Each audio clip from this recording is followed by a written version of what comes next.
سلام.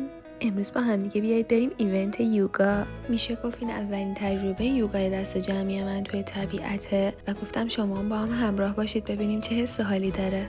بچه خیلی تجربه قشنگیه چون یوگا توی طبیعت واقعا حال میده. صدای پرنده، آفتاب، اصلا هلو. البته تا قبل از اینکه بفهمی اونجا هیچ سایه‌ای وجود نداره و تو قراره کلی بسوزی. یه چیزی رو بدون اغراق بگم، اصلا فکرشو نمی‌کردم اینقدر جمعیت زیادی بخواد باشه اونجا. و یه اتفاق بعد این که من ضد آفتاب نزده بودم چون فکر کردم سایه درخت خیلی زیاد باشه. تصمیم گرفتم دیگه حالا وسطاش یه جایی رو پیدا کنم بین جمعیت بتونم خودمو جا بدم که بتونم از آفتاب نجات پیدا کنم.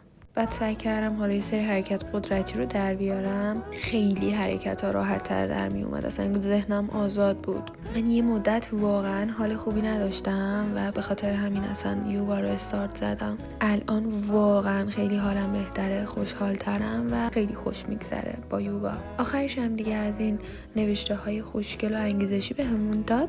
کلی هم انرژی گرفتیم و سابسکرایب یادت نره.